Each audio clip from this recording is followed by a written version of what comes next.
Buenas tardes, pues damos comienzo a las tertulias con el doctor Larrey, este proyecto que ha iniciado SEMES hace relativamente poco y en el cual tenemos el honor de compartir las charlas con compañeros de Latinoamérica y por eso nos escuchan tanto aquí como en Latinoamérica. A posteriori de esta charla, tener en cuenta que podéis verla de nuevo en YouTube o por el canal de iVoox como podcast, que vienen muy bien para ponerse mientras estamos haciendo otras cosas. Bueno, en primer lugar me presento, soy Manu Pons, soy médico de emergencias extrahospitalarias en Valencia y actualmente soy coordinador del grupo de trabajo de SEMES, de Emergencias en Montaña y Medio Natural, del cual el ponente de hoy es también miembro. Paso a presentar al ponente de hoy, que es Íñigo Soteras. El doctor Soteras es doctor en medicina. Actualmente trabaja como médico en el ERI del SEM de Cataluña, en el equipo de rescate e intervención. También es profesor universitario en la Universidad de Gerona y colaborador en activo con otras universidades, sobre todo en tema de posgrados. Obviamente, Íñigo, es un lujo tenerte aquí, tenerte como miembro del grupo de trabajo de SEMES Montaña y yo creo que vamos a pasar a hablar sobre el tema que hoy nos atañe, ¿no? Sobre el tema de la hipotermia accidental que tanto te gusta y que tanto nos transmites. Buenas tardes, Íñigo, bienvenido, lo primero. Hola, buenas tardes. Nada, un placer estar aquí contigo y con todo el mundo y enhorabuena por la iniciativa de estas tertulias que nos hacen pues ponernos al día de muchos temas. Muy bien, Íñigo, pues empezamos. Y esto es una pregunta que me veo obligada a hacerte, que poca gente hay en España que haya publicado tanto como tú acerca del tema de hipotermia accidental. Y me gustaría saber por qué empieza, imagino que ya hace años, a interesarte este tema de la hipotermia accidental. Bueno, pues es una pregunta así un poco personal y bueno, realmente pues mira, he tenido la suerte de combinar un poquito la profesión, ¿no?, con la pasión de la montaña y desde bien joven, una vez acabado la especialidad, pues tuve la posibilidad de hacerlo, ¿no? Y siempre pues como amante de la patología medioambiental y de lo que es la montaña, pues claro, la hipotermia juega un rol en los conocimientos personales importante, ¿no? Entonces, yo me acuerdo que hace ya bastantes años, cuando pertenecía al 061 de Aragón, tenía que dar una clase de hipotermia en el plan de instrucción que hacíamos con la Guardia Civil durante el invierno, y entonces pues me la preparé un poco pues para explicarle a los compañeros rescatadores de la Guardia Civil pues cómo manejar la hipotermia. Y entonces cuando yo revisaba, sobre todo pues al revisar la literatura en inglés y demás, pues veías que en el extranjero todos los años pues tenían distintas series de casos de personas aparentemente muertas por hipotermia que las lograban reanimar y encima con la peculiaridad de que sobrevivían sin prácticamente secuelas. Pero cuando fui a revisar, dice, bueno, a ver qué estamos haciendo nosotros aquí en España, pues vi ya desde hace muchos años pues que no teníamos ningún caso. Había un caso anecdótico del año 91, publicado por el doctor Avellanas, con poca información, pero no había ningún otro caso. Y entonces, pues me llamó muchísimo la atención que nosotros no teníamos ninguna persona aparentemente muerta por hipotermia a nivel extrahospitalario que habíamos sido capaces de reanimar en un hospital. Posteriormente, pues distintos congresos me llevaron a conocer a Anna Wagenholm, que es al que le guste un poco la hipotermia, sabrá que es una doctora, además es una radióloga, que fue conocida en el año 99 porque fue una de las primeras personas que salió a la luz que habían logrado reanimar en estas circunstancias aparentemente muerta y habían logrado llevarla manteniendo la reanimación hasta Tromsø, hasta el hospital de Tromsø en Noruega, y allí haberla podido reanimar y además sobrevivió prácticamente sin ninguna secuela, tanto que trabaja de radióloga actualmente. Entonces, me acuerdo que en la ponencia me cautivó mucho el aspecto de que todos los integrantes, tanto los compañeros que ya eran estudiantes de medicina en ese tiempo, los compañeros de ella, como los rescatadores, como los miembros de urgencias y del servicio de intensivos de ese hospital, no se dieron nunca por vencidos y lograron reanimarla.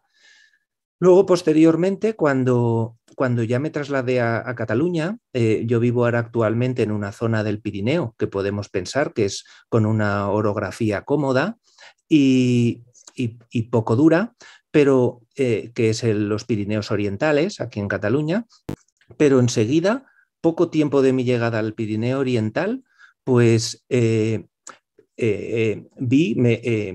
no más que nada, pues me relacioné con distintos casos, sea por mi trabajo, que ya estaba colaborando con bomberos de la Generalitat, o porque leíamos en la prensa que prácticamente cada otoño fallecía gente por hipotermia en el medio natural, en nuestras montañas de alrededor. Y entonces esto me llevó a pensar y decir, bueno, esta casuística es un poco más grande de lo que nosotros pensamos. Y cuando analizabas esos casos, pues veías que pequeñas cosas se podían haber hecho un poquito mejor. Entonces, desde entonces, pues me ha llevado pues, a preocuparme por este tema y centrarme pues, en la divulgación de la prevención, de cómo detectarlo y, claro, y en el tratamiento posterior de estas víctimas hipotérmicas. Muy interesante, Iñigo, y la verdad es que el que no estén registradas no significa que no existan. Y por aquí viene un poquito la siguiente pregunta. La verdad es que cuando pensamos en hipotermia siempre nos vamos al tema de la montaña y del rescate. Y realmente es bueno, es una patología olvidada, ¿no? O entre comillas, lo de olvidada, que no Sí. solo pasa en la montaña, sino que también puede ocurrir en otros ámbitos. Entonces, ¿crees que conociendo esta patología los servicios de emergencias médicas podrían llegar a actuar de manera diferente o a sospecharlo más? ¿O qué tenemos que hacer en este punto para intentar sospecharlo? Sí, no, desde luego, como tú bien dices, parece que solamente veamos la hipotermia, pues el típico alpinista estirado en la nieve que se ha roto la pierna y sufre de la hipotermia, y los que trabajamos en la calle, en ambientes urbanos y en el hospital, vemos que quizá ese no es el perfil más habitual, sino gente mayor, quizá con recursos sociales bajos, con patologías asociadas, personas intoxicadas, esos son el habitual. Y tenemos que pensar en todos ellos también. Y me repito, si no lo tenemos en cuenta, en el primer momento poco podremos empezar a actuar. Y por supuesto que podemos hacer cosas desde, a mí me llama a veces la atención cuando ves las imágenes de los pacientes, cómo los protegemos de la hipotermia desde nuestros mismos servicios de emergencias. Me llama la atención a veces que no lo hacemos quizá de la manera más correcta, teniendo en cuenta las formas que tiene el cuerpo de perder energía, o incluso a veces actuamos haciendo cosas que no merece la pena durante el transporte de esa víctima, haciéndole perder energía cada vez que la desvestimos o le realizamos monitorizaciones o queremos obtener de ellos datos que al final acabamos sometiéndolo sin querer a una mayor hipotermia de la que quizá sea necesaria, ¿no? Durante el traslado también podemos, quizás si lo tenemos en cuenta o sabemos pequeños detalles, podemos mejorar esa pérdida de temperatura. Y desde luego, pues claro, si nos encontramos ante una parada cardíaca, una persona sin signos vitales, donde la hipotermia puede estar relacionada, pues no olvidarnos de que es una causa, como todos sabemos, reversible y que una persona si la causa es una hipotermia accidental, no está muerto hasta que no está caliente y muerto. Y que debemos pensar además que que cuando la causa primaria del paro es la hipotermia accidental, la hipotermia juega un factor protector impresionante e increíble, y la gente sobrevive sin prácticamente secuelas, y el esfuerzo que podamos hacer para salvar a esas personas se verá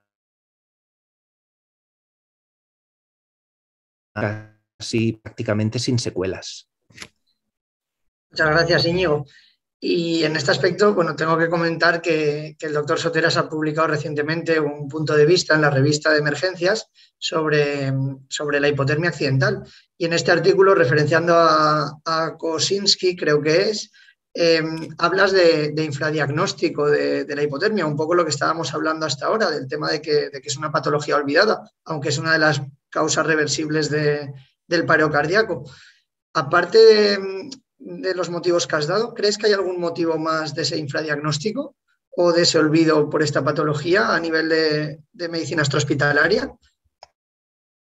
Sí, mira, sí, este artículo que ha escrito, que ha liderado Robert Blasco y he colaborado con él, pues mira, hablamos de estos posibles motivos de este infradiagnóstico, ¿no? Y referenciamos a este polaco, ¿de acuerdo? Porque él apunta, y pensamos nosotros igual, que mira, que más o menos llegamos a registrar únicamente una cuarta parte de las hipotermias que nos encontramos en nuestro día a día, simplemente una cuarta parte.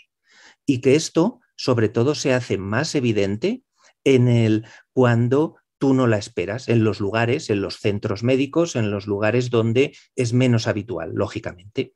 Y esto es una manera de proceder que está perfectamente documentada, que es un sesgo cognitivo. Tú piensas que las cosas son así y son así, y no piensas que pueden ser de otra manera. Entonces, a nosotros, en el fondo, nos hace daño pues el pertenecer a estar en un país donde nos conocen por las playas, ¿no? y nos conocen por la buena meteorología, pero nos olvidamos que un 50% de nuestro terreno es montañoso, y con una temperatura relativamente aceptable, pues, si estamos sometidos a distintas circunstancias, como puede ser la humedad, el viento, la inmovilidad, pues podemos llegar a perder enseguida temperatura.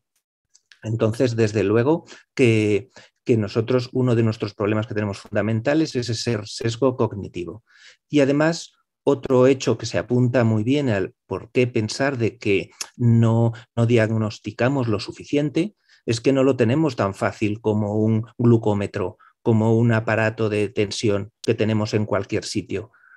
Nos faltan aparatos diagnósticos para que nos facilite poder medir y poder diagnosticar de una manera objetiva que esa víctima o ese paciente está sufriendo una hipotermia.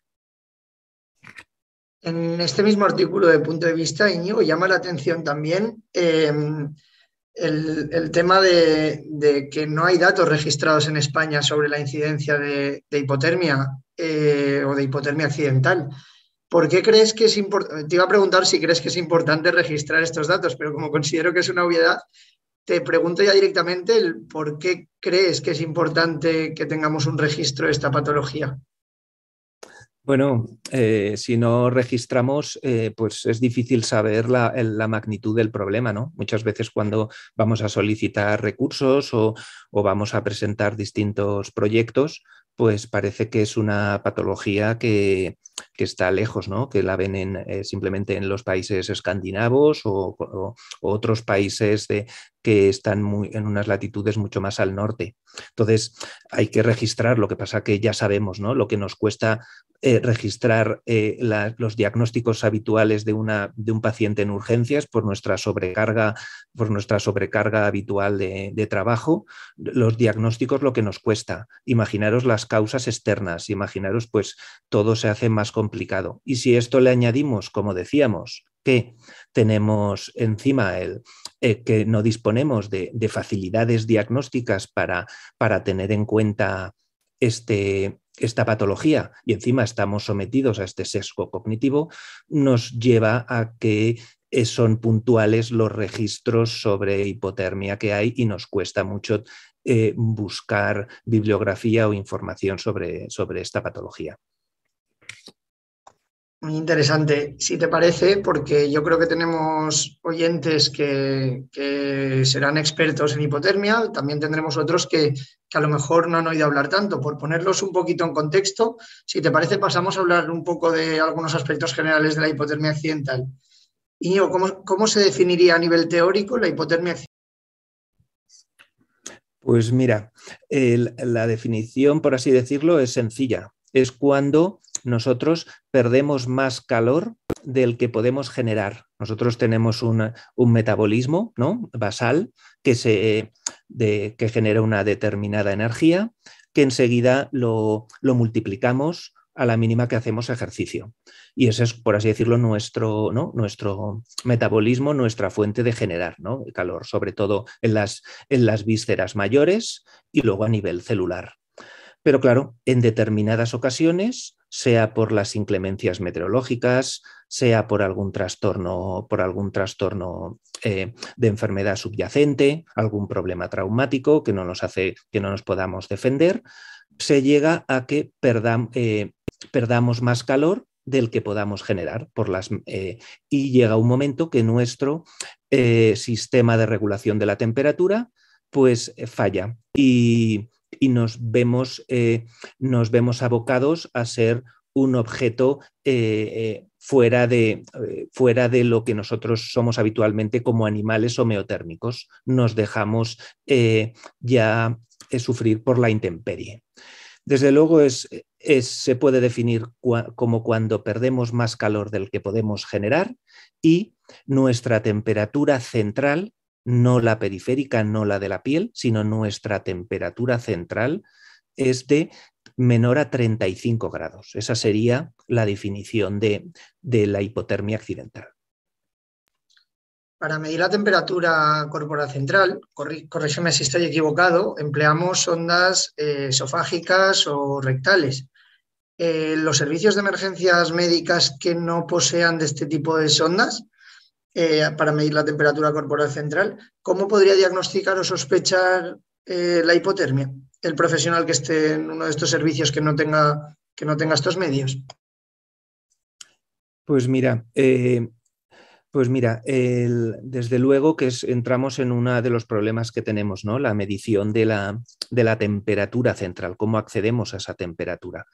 Cuando la manera más habitual, el gold estándar de nuestro en los servicios de urgencias sería la sonda esofágica en el tercio inferior del esófago. Eso sería lo que en los servicios de urgencias tendríamos que optar. Pero claro, para eso necesitamos tener la vía aérea aislada. Y a veces, para simplemente determinar esa temperatura, tener que hacer un procedimiento de aislar la vía aérea, pues tiene poco sentido. Entonces, pues ya nos movemos en otras mediciones de temperatura central que ya no son tan exactas, como pueden ser sondas rectales, sondas vesicales, incluso sondas epitimpánicas, que no debemos hacerlas confundir con los sistemas de infrarrojos, sino que son sondas epitimpánicas con tecnología termistor, que es una tecnología que logra discriminar los cambios de temperatura de una manera muy, muy precisa y se precisa una tecnología concreta que lleva estas sondas epitimpánicas. Entonces, claro, muchos de servicios de urgencias disponemos de unos u otros, no tenemos alguno de esos dispositivos. ¿Qué es lo que tenemos que hacer en estos casos entonces? Pues lo primero, pensar en ella, en esta hipotermia, y luego la hipotermia, cuando la padece la víctima, le genera unos síntomas que se correlacionan muy bien con la temperatura de una manera bastante precisa. Por supuesto, hay distintas discrepancias o distintas infra o supravaloraciones, pero se correlaciona linealmente con determinados síntomas que hacen pensar en el grado de hipotermia que puedes llegar, porque en el fondo no nos interesa tanto para luego las acciones que vamos a hacer, no nos interesa tanto la temperatura exacta que estés, si 34,5, 34,6, 32, sino nos interesa un poquito, sobre todo más, cómo está afectando a tu cuerpo esa hipotermia. Y eso nos puede hacer una idea de los problemas posteriores que tendrás. Entonces, contestando a tu pregunta, cuando no disponemos de termómetro de temperatura central, lo que se nos interesa es valorar los síntomas y signos que esa víctima nos demuestra y así poder saber qué grado de hipotermia sufre para poder actuar en consecuencia. Está claro, Íñigo, que es una patología que si no llegamos a sospechar no vamos a poder tratarla de manera precoz o anticiparnos a ella. Un poquito en esta línea, comentáis en el artículo, el doctor Blasco y tú, que en el SEM está en vías de incorporarse, si no se ha incorporado ya, no lo sé, un protocolo o una guía para detección del tratamiento precoz. Lo primero que se me viene a la cabeza es si el resto de profesionales que pertenecemos a otros servicios de emergencias médicas podemos tener acceso a esta guía para poder leerla y demás. Y luego también la importancia, que nos cuentes un poco sobre la importancia de tener unos protocolos a nivel extrahospitalario de esta patología. Pues mira, realmente creo que si no eres personal del SEM de la Generalitat, pues no puedes acceder al contenido interno de los protocolos que utilizamos. Pero cualquier persona que esté interesado, desde luego desde aquí que tienen mi contacto, se lo hacemos llegar como sea y yo gustosamente pues se los hago pasar a quien los solicite. ¿Y por qué? ¿Por qué es necesario? ¿Por qué necesitamos hacer procedimientos, guías para el manejo de estas víctimas? Porque no va a depender solo de nuestra actuación el pronóstico de esta persona, ¿no? Muchas veces estas personas, claro, se encuentran o en sus domicilios, donde son atendidos por policía local o por bomberos, o se encuentran en la montaña, que son atendidos por primeros respondedores, desde un pister socorrista hasta un rescatador. Son los primeros que los encuentran, incluso gente montañeros de alrededor, ¿no? Primeros intervinientes, pero posteriormente pasarán por manos de servicios de emergencia, quizá de distintos tipos de transporte, desde terrestre hasta helicóptero, para llegar quizá primero a unos hospitales más cercanos y luego quizá porque parte de su tratamiento es necesario hospitales de tercer nivel. Todo eso hace que para que esa persona consigamos de ella el mejor pronóstico, todo eso tiene que estar bien engranado. Entonces es necesario que haya unos procedimientos, porque además esta patología, por eso estamos aquí, pues no es tan habitual y entonces quizá no la tengamos tan presente a nosotros porque nos gusta esta patología, vivimos en zonas donde hay una incidencia mayor y entonces la tenemos más presente, ¿no? Pero habrá gente que igual es la primera vez que se enfrenta ante una víctima así. Es necesario que esté un procedimiento escrito donde se pueda ayudar de su lectura, se pueda ayudar de otros compañeros y le sea todo más fácil para cuando por primera vez quizá te tengas que enfrentar a una víctima de estas características. Pues bueno, siguiendo un poco con el artículo, leo también que hay hospitales como el Vall d'Hebron que también están incorporando protocolos internos para el tratamiento de la hipotermia, lo cual me parece muy importante. Y me gustaría cambiar un poquito y seguir con el tema de las generalidades que estábamos hablando y que nos cuentes muy brevemente las distintas fases de la hipotermia, porque entiendo que desde que tenemos frío, por decirlo así, hasta llegar a un paro cardíaco, tiene que haber distintas fases, ¿no? Sí, en efecto, ya os lo había comentado, de que es curioso y fisiopatológicamente muy interesante, pues cómo nuestro cuerpo reacciona ante el descenso de la temperatura, ¿no?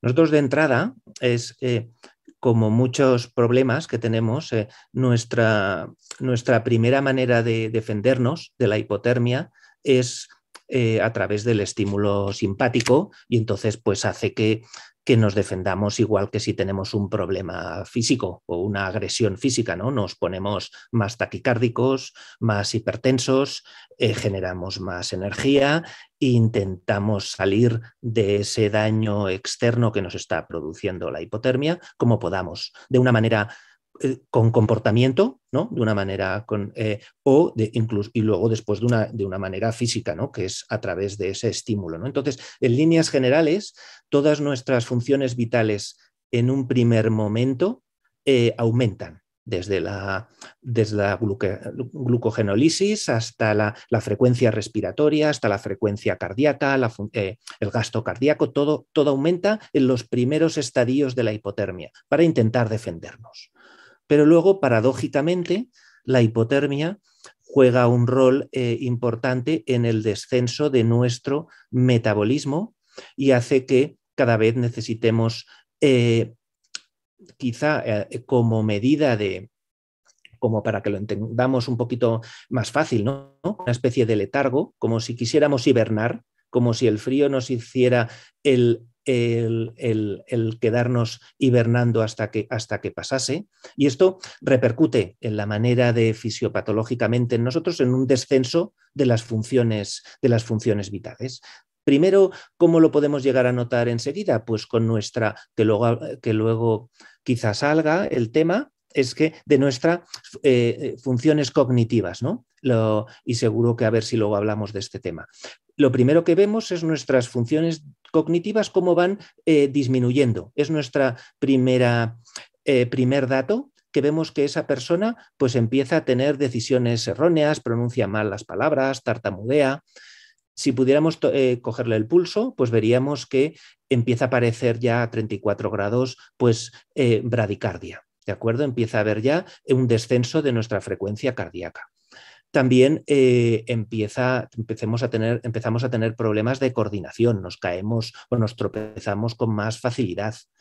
Incluso, ya lo habéis oído, que a veces la hipotermia le llaman la muerte dulce, ¿no? ¿Por qué? Porque ese descenso a nivel neurológico nos ocasiona cierta apatía y cierta dejadez de defendernos del frío. Y todavía estamos hablando de temperaturas relativamente altas que pueden ser en torno a 33 grados.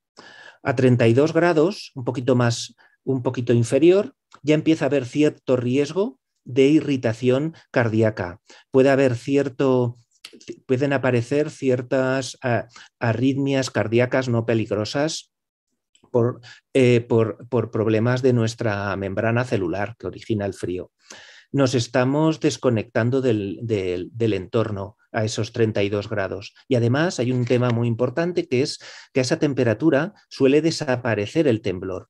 Un mecanismo que tenemos de defensa completamente automático, que es el temblor, que hace generar gran aporte de energía, nos desaparece nuestro termostato fisiológico, nuestro centro de regulador en la parte anterior del hipotálamo, empieza también a alterarse y hace que dejemos de temblar. Y eso, como comprenderéis, en una situación de defendernos del medio ambiente del frío, pues juega un rol muy importante en nuestra contra.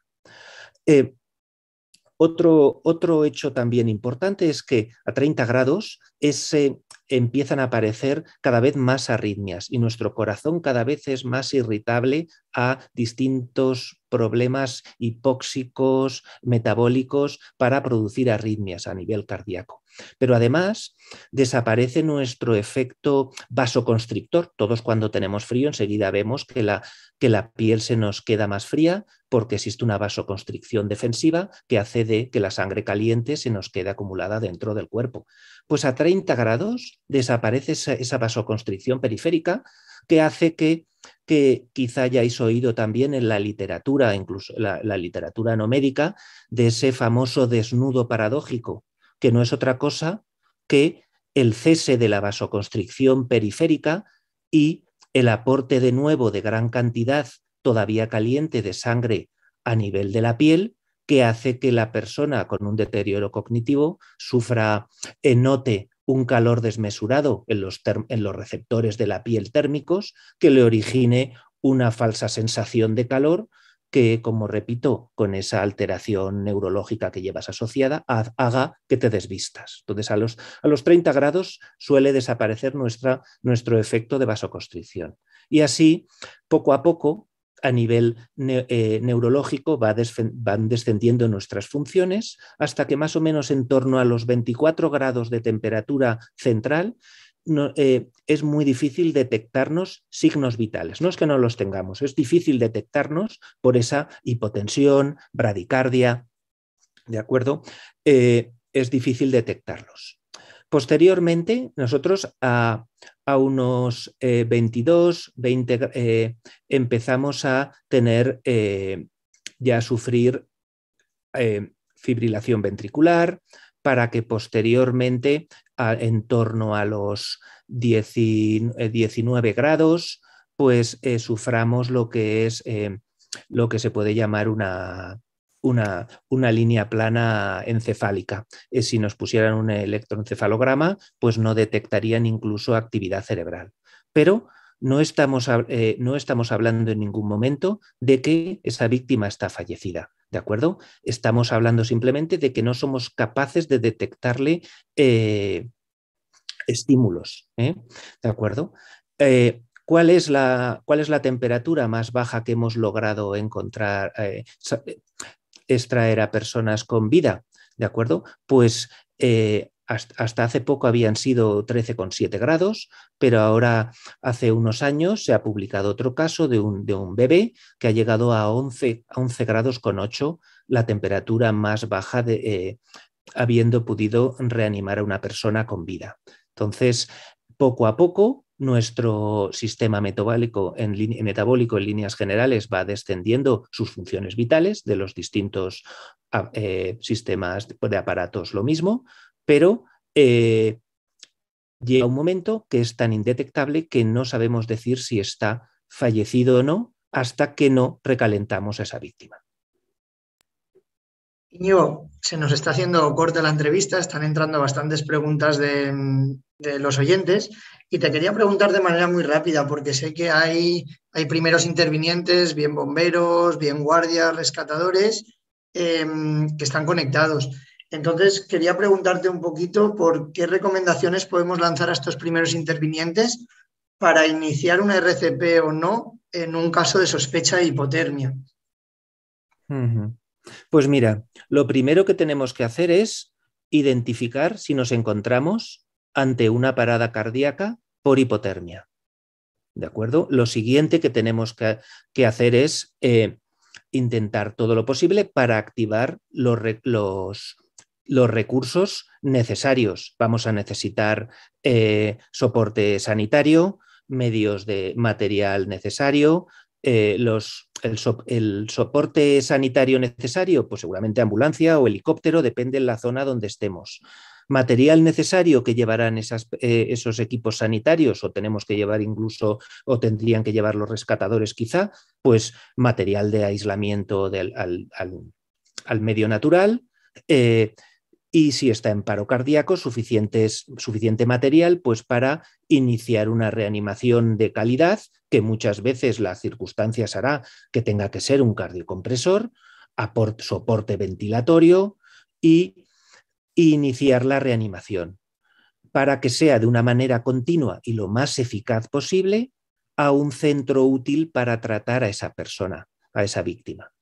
Si la persona, por otro lado, no está en parada cardíaca y todavía no es necesario hacer esas medidas de con cardiocompresor, de compresiones torácicas y ventilación. Pues lo que tenemos que hacer es que no pierda calor, seguir activando todos los recursos necesarios, porque en dependencia del grado que esté, el paciente o la víctima está sometida a un riesgo importante de paro cardíaco y tenemos que estar pendientes porque en cualquier momento esa persona puede sufrirlo. Y tenemos que evitar complicaciones durante el rescate, como son el colapso, la entrada en paro cardíaco, o evitar el descenso posterior de la temperatura una vez empezado a transportar. No sé si es un buen resumen o no de cara a primeros intervinientes, por aumentar el número de cadenas de supervivencia que puedan llegar a tener éxito. ¿Podríamos decir que si hay duda de si el paro es por hipotermia o no, que se inicie hasta que llegue a un hospital o bien hasta que llegue el recurso médico avanzado? Muy buen resumen. Nosotros es difícil en el mismo lugar, todos lo sabemos, los que trabajamos en emergencias, incluso a nivel hospitalario lo mismo. A veces es difícil en ese mismo momento tomar una decisión tan importante. Entonces yo creo que y lo considero así, la víctima necesita el beneficio de la duda. Tenemos que ir siempre ante la duda, ir hacia a favor de la víctima. Entonces, si tenemos dudas de que haya podido ser que la hipotermia está involucrada en ese paro cardíaco, tenemos que ir a por todas y activar la cadena de supervivencia de la víctima hipotérmica. Has hablado, Íñigo, de centro útil y vamos a dar paso a la primera pregunta que viene de un oyente. Es de Nico Sojo, que es un compañero que es enfermero de aquí, del SAMU de la Comunidad Valenciana, y nos pregunta que qué características debería tener un centro útil para el traslado de este tipo de pacientes en situación de parada.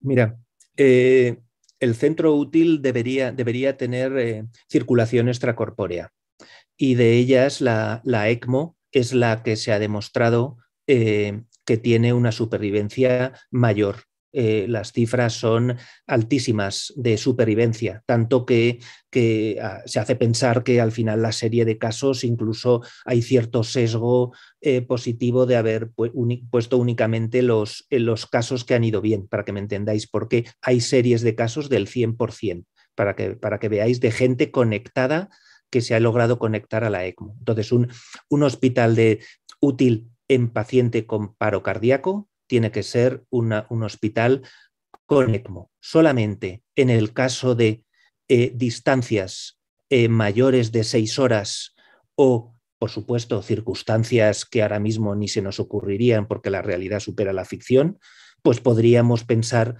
que hay que hacer algo antes o llevarlo a otro centro, cuando las distancias son tan largas que en nuestro contexto en España se dan muy pocas veces,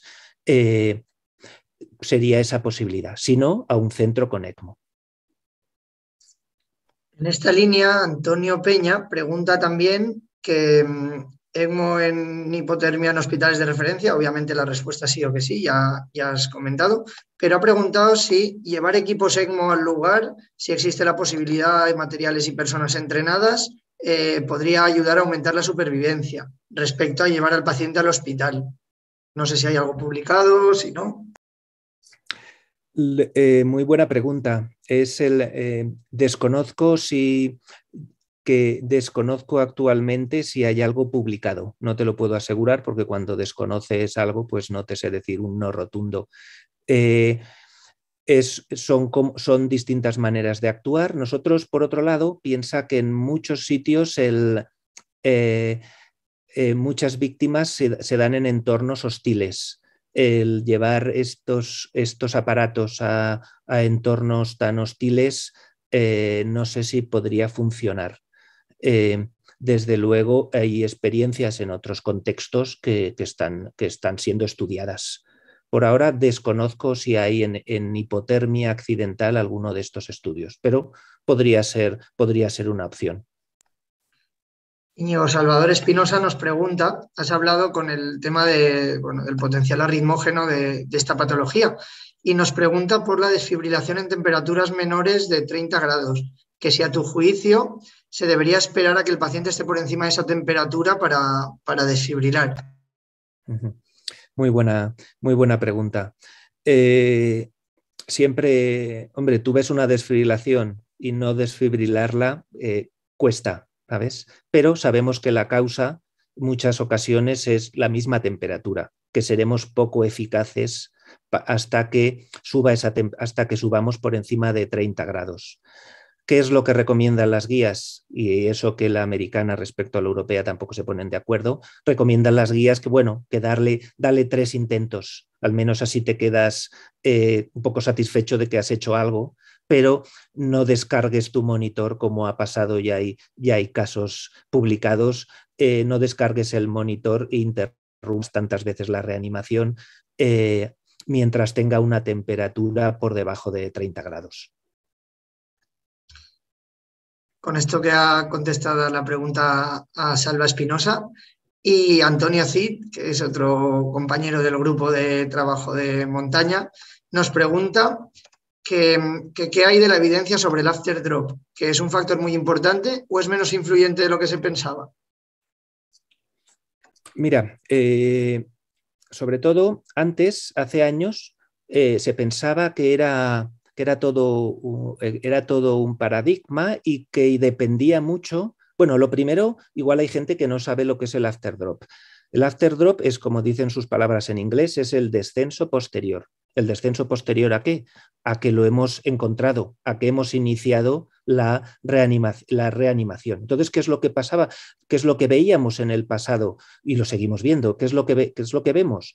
Que tú, cuando tienes monitorizado a la persona con su temperatura central, cuando empiezas a hacer el recalentamiento, muchas veces externo, activos, poniendo fuentes de calor externas, sea flujo laminar de aire caliente, mantas térmicas, aislarlo del medio, tú veías que ese monitor de temperatura central pues descendía 1 grado, 2 grados, 3 grados, lo teníamos, imaginaros, a 29 grados, a 28 grados, y la víctima seguía descendiendo la temperatura. Y llegó a ver, y como siempre, pues con poca evidencia, se pensó que era muy debido a lo que nosotros hacíamos sobre el recalentamiento externo activo. Incluso se prohibía algún tipo de recalentamiento porque perjudicaba a la víctima, porque lo hacía enfriar más. Lo que se ha visto posteriormente es que ese descenso se da independientemente de lo que hagamos nosotros. Al final es un cuerpo que tiende a igualar las temperaturas. Si tú estás más frío por fuera que interiormente, hay un rato que hagas lo que hagas, intenta igualarse esa temperatura. Entonces, eso es ese descenso que vemos una vez que hemos empezado la reanimación. Pero ¿qué es lo que pasa? Que ese descenso, lo normal es que sea en torno a 2 grados. Entonces, lo que tenemos que hacer es evitar descensos posteriores, y eso sí que lo podemos, o sea, descensos superiores a esos 2 grados, y eso sí que lo podemos evitar, y eso es lo que llamamos, por así decirlo, un afterdrop manifiesto, un afterdrop dañino, ¿no? ¿Cómo podemos evitar ese descenso superior a esos 2 grados fisiológicos? Pues no moviendo bruscamente a la víctima, no moviendo bruscamente las extremidades del paciente, porque, como podéis entender, la sangre que está acumulada en las extremidades del paciente es mucho más fría que la que hay en las vísceras principales dentro del core. Entonces, si nosotros las movemos bruscamente, se intercambiará mucho más la temperatura fría de la sangre respecto a la más caliente de esa zona y descendería más la temperatura. Entonces, se pueden evitar con distintos gestos, moviendo con precaución a la víctima y no moviendo las extremidades bruscamente. Se puede que ese afterdrop fisiológico no lo empeoremos nosotros. Genial, Íñigo, pues muchísimas gracias. Para acabar, sí que me gustaría contar un par de anécdotas, pese a que seamos un país de turismo de playas, como has comentado previamente. En 2009, en emergencias, en medicina intensiva, se publica un caso de una RCP ininterrumpida durante 3 horas a un varón de 50 años con una temperatura corporal central a la llegada al hospital de 24,2 grados. La RCP fue exitosa, la publica el doctor Botella en Valencia, y con esto quiero decir que Valencia, que estamos al nivel del mar, que es un clima relativamente cálido, por no decir cálido del todo, se puede dar esta patología. Y posteriormente, una de las RCPs más largas publicadas, en este caso ayudada de ECMO, en 2020 fue de 6 horas. Si no recuerdo mal, este caso se publicó en un caso, bueno, tuvo lugar en Cataluña y por decir que también tuvo lugar aquí en España este caso, que parece que seamos un país de playas o de temperatura relativamente cálida, y la realidad es que aunque no lo registremos tenemos esta patología. Entonces, Íñigo, ¿quieres añadir algo más a esto? Pues mira, no, sobre todo pues remarcar, como tú has dicho, y que por fin uno de nuestros objetivos, ¿no?, que era de nuestro grupo de trabajo y de la gente que nos gusta la patología medioambiental, y era estos problemas que estábamos viendo, que nunca habíamos sido capaz de reanimar ninguna persona sin signos vitales fuera del hospital y reanimarla en el hospital con ECMO, pues por fin hace 2 años pues logramos y logramos reanimar a esta víctima, que tenía una temperatura central de 20,2 grados y durante más de 6 horas de reanimación, y esta persona ha podido salir de este percance prácticamente sin ninguna secuela, y por fin lo hemos conseguido, y esperemos que esto, que es muy importante, igual esta acción, igual que pasó con Anna con esta chica, con Anna Bergenholm en Suecia y en Noruega, pues que pase con Odry, con este caso en España, y que también pues charlas como esta nos valgan de revulsivos y nos valgan de efectos potenciadores, pues para mejorar nuestra atención a estas víctimas. Pues muchísimas gracias, Íñigo, por habernos acompañado en estas tertulias. Recordamos a los oyentes que la charla se puede volver a ver de nuevo tanto en YouTube como en formato podcast en el iVoox. Y agradeceros a todos los oyentes y participantes que habéis mandado preguntas el habernos aguantado durante este ratito. Muchísimas gracias a todos y nos vemos en futuras ocasiones. Gracias, Íñigo.